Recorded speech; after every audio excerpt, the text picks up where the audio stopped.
Selamat berjumpa kembali dalam layanan audio Sahabat Seperjalanan. Hari ini adalah hari Sabtu 14 September 2024. Tema renungan saat teduh kita dengan judul Selarasnya Kata dan Perbuatan. Firman Tuhan terdapat dalam Kolose pasal 4 ayat ke-4 sampai dengan ke-6.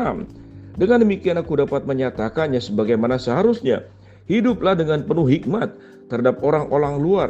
Pergunakanlah waktu yang ada. Hendaklah kata-katamu senantiasa penuh kasih, jangan hambar, sehingga kamu tahu bagaimana kamu harus memberi jawab kepada setiap orang.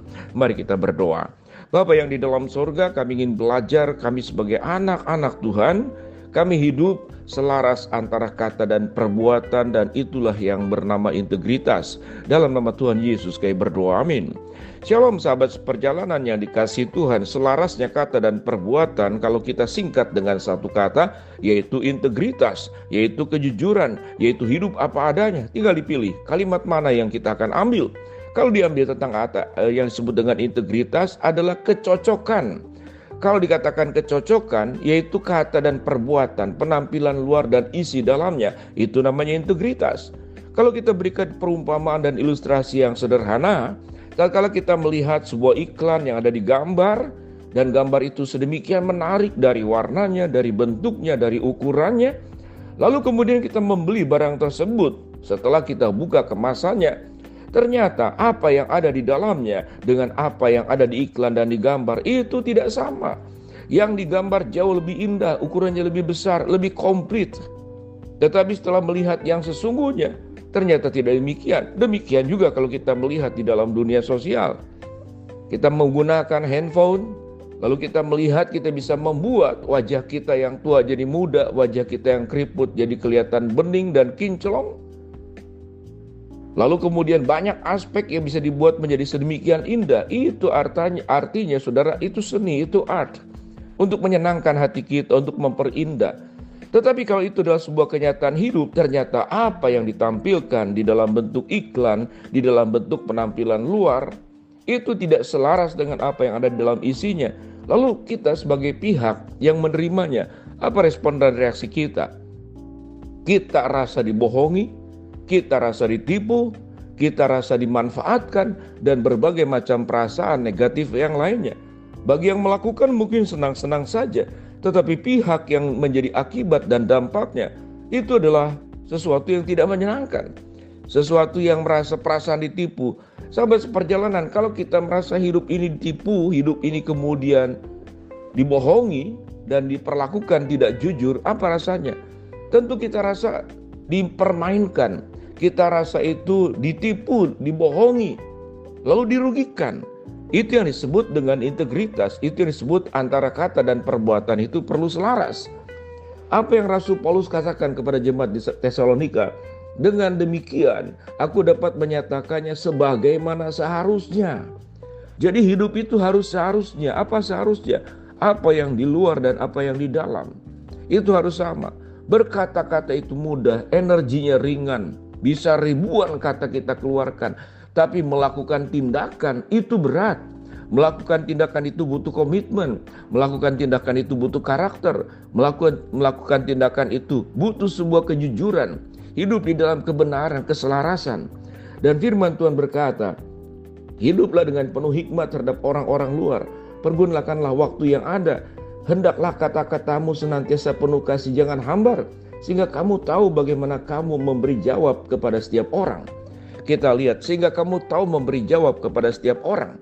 Orang yang berbohong, orang yang menipu, orang yang manis di depan, itu akan sulit memberi jawab kepada setiap orang. Tatkala orang melihat ternyata apa yang kita katakan, yang firman Tuhan katakan, harus dengan penuh kasih, jangan hambar. Hambar itu tidak ada rasanya. Karena apa? Ternyata yang dikatakan baik, manis, setelah mendapatkan hasil yang sesungguhnya, yang aslinya ternyata tidak demikian, tidak manis, tidak indah, tidak baik. Itu yang dikatakan hambar. Kata-kata yang tidak berguna, kata-kata yang tidak punya manfaat, bahkan kata-kata yang penuh dengan penipuan. Dengan demikian apa yang firman Tuhan katakan? Supaya kamu dapat memberi jawab kepada setiap orang. Mari sahabat seperjalanan, kita teliti kehidupan kita masing-masing, baik itu cermin kepada kita dan menjadi cermin kepada pihak luar. Yang paling mudah adalah cermin kepada pihak luar terlebih dahulu. Kalau kita bertemu dengan orang-orang seperti demikian, pada saat kita berpacaran, belum berumah tangga, semua kata-katanya indah. Semua kata-katanya indah.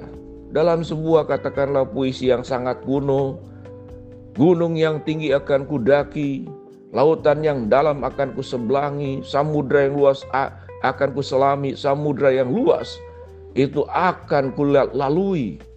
Itulah cintaku padamu. Mudah sekali. Berkata-kata itu sangat mudah. Demikian juga pada saat seseorang berhutang, saya berjanji 2 bulan lagi saya akan bayar. Kalau tidak bayar, barang jaminan saya itu silakan diambil. Mudah sekali. Berjanji, berkata-kata itu mudah sekali. Dalam banyak aspek pun sama. Tetapi perbuatan itu tidak mudah. Perbuatan itu butuh perjuangan. Berkata-kata cukup dengan hanya beberapa detik. Tapi kalau memperjuangkan, membuktikan, itu seumur hidup. Sebelum nafas kita dikeluarkan terhembus dan kematian menjemput, maka seluruh perjuangan hidup itu sampai kita mati, itu harus membuktikan apa yang kita katakan, apa yang kita ucapkan, apa yang kita janjikan. Sehingga kita dikatakan dalam firman Tuhan bisa memberi jawab kepada setiap orang. Mengapa? Karena kita hidup itu di dalam kondisi yang seharusnya. Hidup kita itu penuh dengan hikmat. Kalau kita tidak sanggup untuk mewujudkan, untuk melaksanakan janji, maka jangan berjanji. Buatlah sebuah komitmen. Dan kita tahu dengan jelas, sewaktu kita berjanji, apakah kita sanggup?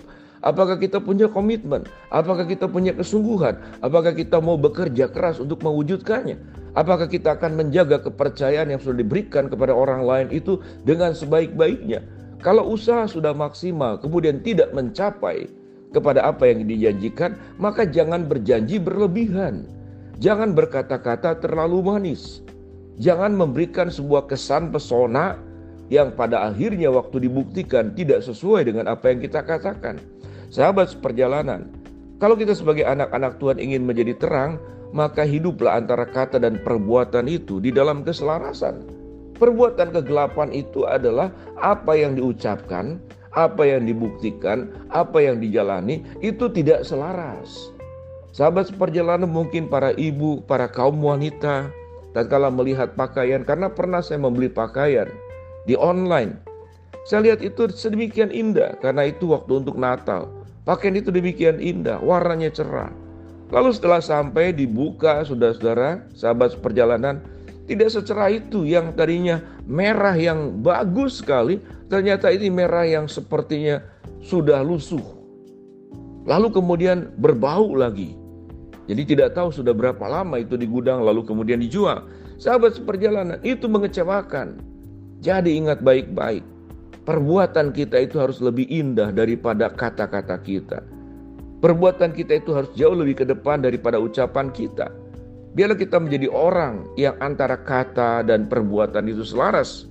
Antara yang diucapkan dan yang dibuktikan itu sama dan tidak berbeda. Demikian kita dikatakan dalam firman Tuhan menjadi orang-orang berhikmat yang bisa memberi jawab kepada setiap orang. Mari kita berdoa. Bapa dalam surga, terima kasih buat renungan yang kami pelajari saat ini. Hamba-Mu berdoa buat sahabat perjalanan yang sedang sakit, Tuhan jamah sembuhkan. Sahabat perjalanan yang sedang menghadapi masalah, Tuhan bukakan jalan. Sahabat perjalanan yang sedang berdoa mengharapkan sesuatu, Tuhan kabulkan dengan waktu dan cara Tuhan yang terbaik. Di dalam nama Tuhan Yesus kami berdoa. Amin. Shalom, Tuhan memberkati kita semua.